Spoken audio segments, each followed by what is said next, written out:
Continuamos en UPAO Noticias a través de Video UPAO Televisión. Son las 5 de la tarde con 17 minutos.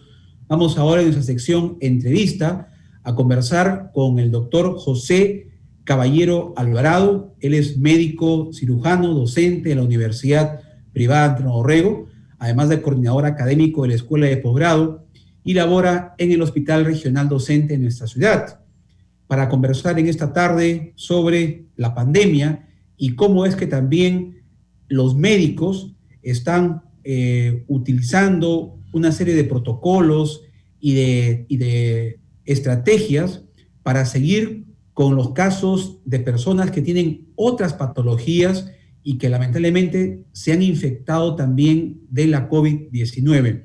Conversamos entonces con el doctor Caballero sobre las cirugías que se están aplicando en pacientes con la COVID-19. Doctor Caballero, bienvenido a UPAO Noticias. Un gusto conversar con usted. Buenas tardes. Buenas tardes, Beto. Qué gusto estar en tu programa y poder conversar un poco acerca de la cirugía en pacientes con COVID.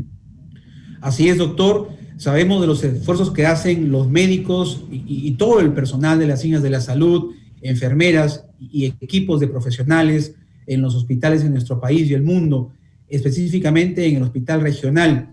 Coméntenos, doctor, ¿cómo se están atendiendo estas cirugías en pacientes con la COVID-19? Muy bien. Este tema de los pacientes con cirugía, Beto, independientemente de que se haya dado esta pandemia, pues las personas sufren algunas patologías con tratamiento quirúrgico, como por ejemplo cálculos en la vesícula biliar, que de repente cuando se diagnostican son asintomáticos, pero en cualquier momento estos pueden llegar a un cuadro agudo y ahí es cuando tienen que acudir. Muchas de estas personas actualmente están infectadas por este virus y de todas maneras tienen que buscar ayuda. Así que aquí en Trujillo, en el hospital regional, nosotros estamos recibiendo a aquellos pacientes que tienen una patología quirúrgica y que además tienen el diagnóstico de COVID. Es decir, solamente estamos atendiendo pacientes que tienen el diagnóstico de COVID-19 y adicionalmente una patología quirúrgica que requiera tratamiento quirúrgico. ¿Con qué frecuencia, doctor Caballero, el equipo de médicos atiende estas cirugías de pacientes con la COVID? Cuando recién se inició toda esta diferenciación de los hospitales aquí en Trujillo, de qué hospitales iban a ser designados para tratar a pacientes con COVID, y nuestro hospital fue uno de ellos, inicialmente no recibíamos ningún paciente. Pasaba una semana y no teníamos paciente. Pasó la segunda semana y no teníamos paciente. Sin embargo, ya en estas últimas semanas se han incrementado los pacientes que requieren tratamiento quirúrgico y que tienen diagnóstico de COVID. Ya estamos operando, por ejemplo, pacientes con apendicitis aguda, pacientes con colecistitis, pacientes con obstrucción intestinal. Por ejemplo, el día de ayer, Beto, yo estuve de guardia y en mi guardia atendí a 2 pacientes que requerían tratamiento quirúrgico y adicionalmente pacientes con accidentes. Uno de ellos accidente de tránsito y otros por caída de altura. Entonces, como verás, estos pacientes que llegaron no solamente tenían la enfermedad aguda, sino también tenían el diagnóstico de COVID. Entonces se ha incrementado y eso tiene que ver pues obviamente con la incidencia y la prevalencia de los casos que cada vez se va aumentando y va aumentando y va aumentando, entonces obviamente este número de pacientes se va a ir incrementando, ¿no? Sí, doctor, es cierto que hay más casos que se registran en nuestra región, personas que se infectan. Lamentablemente este virus es muy agresivo y en ese contexto, doctor, los médicos no son la excepción. Hay médicos también, colegas suyos, que están infectados, unos que lo han superado felizmente, afortunadamente, y usted es un ejemplo de ello, doctor. Permítanos que pueda usted, coméntenos su experiencia. Usted también estuvo con la COVID, pero gracias a Dios pudo superar esta terrible enfermedad. Así es, Beto, efectivamente, los médicos estamos expuestos a adquirir esta infección y tenemos más riesgo en comparación con otros profesionales de otras áreas distintas a las de servicios de la salud. Los colegas, a pesar de que tenemos todo un protocolo, un flujo de trabajo, el uso de los equipos de protección personal, etcétera, siempre vamos a estar expuestos, ¿no? Y efectivamente yo fui uno de los colegas aquí en Trujillo que resultó positivo a esta infección, pero sabemos de que esta enfermedad se puede presentar de manera asintomática, leve o moderado o grave. En el caso mío se manifestó como un cuadro leve.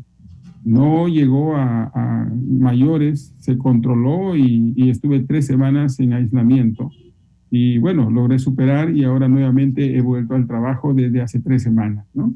Las Doctor, manifestaciones que yo sí, tuve, Beto, disculpa que te interrumpa, perdón, fue cefalea, fiebre, malestar general y tuve dolor de garganta, ¿no? Entonces, esas manifestaciones fue las que se presentó en mi caso y ante la sospecha me hice la prueba y pues resultó positivo, ¿no?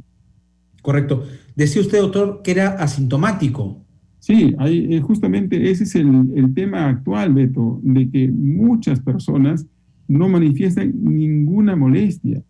Y al no estar con alguna molestia, pues ellos piensan de que no tienen ningún problema. Sin embargo, son personas que están portando y que están transmitiendo esta enfermedad. Son aquellas personas que están saliendo y que están yendo de repente a sitios donde hay personas o de repente llegan familiares pensando de que no tienen ningún problema a visitar a algunas personas en las casas de sus tíos, sus padres, sus abuelos y se va transmitiendo todo este problema, ¿no?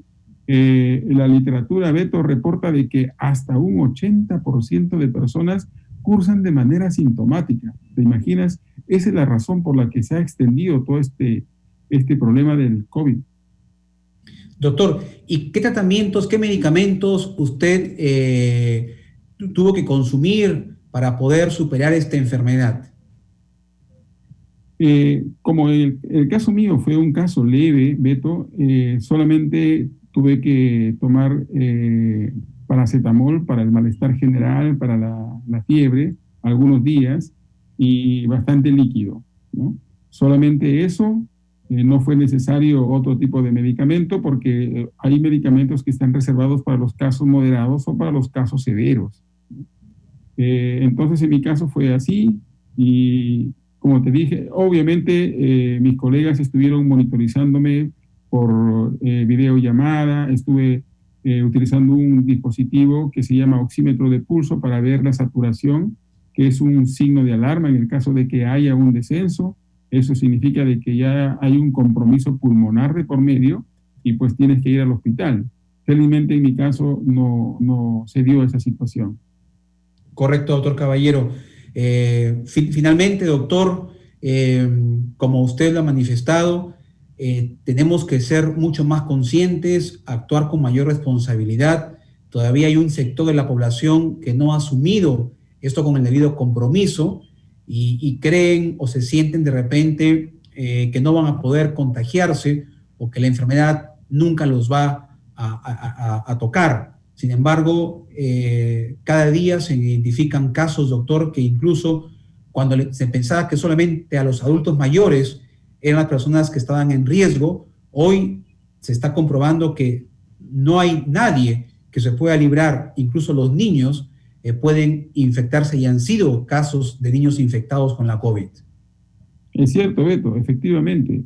Si bien es cierto, existen grupos de riesgo, tenemos las personas que tienen más de 60 años, los hipertensos, los diabéticos, los que tienen alguna enfermedad crónica, EPOC, etcétera. Son personas que tienen mayor riesgo de que no que adquieran la enfermedad, sino que manifiesten un cuadro más severo en comparación con las personas que no tienen esas condiciones. Sin embargo, como tú bien lo dices, esta infección se puede agravar incluso en personas jóvenes y estamos viendo personas jóvenes, personas de 30 años que tienen de repente alguna reserva fisiológica mejor que otras personas, sin embargo, han tenido manifestaciones severas, incluso han llegado a morir. Así que ese es el riesgo y sumado a eso, la dificultad que tenemos actualmente de no contar con camas UCI, pues incrementa esa probabilidad de morir. Bien, doctor, agradecemos por su testimonio, por su experiencia como médico cirujano, por esta valiosa información que ha compartido con nosotros y estaremos atentos a una próxima oportunidad para seguir difundiendo esta información que es de mucho interés a la opinión pública y sobre todo reiterarles a los ciudadanos que tienen que ser mucho más conscientes y cuidarse, evitar esas reuniones sociales que lamentablemente todavía se dan en nuestra ciudad. Gracias, doctor Caballero. Hasta una próxima oportunidad. Muy amable. Gracias, Beto. Muy amable. Buenas tardes. Entonces, señores, a tomar más seriedad en estos casos. Este virus, como ya lo hemos dicho en reiteradas oportunidades, es muy agresivo. Todos nos podemos infectar en algún momento. Nadie está libre. Hay muchas personas asintomáticas que de repente en sus casas, en sus trabajos, están contagiando a sus familiares, a sus compañeros de trabajo y no lo saben. Seamos más responsables, cuidémonos y también a los demás. Vamos a una pausa, 5:29. Regresamos en UPAO Noticias.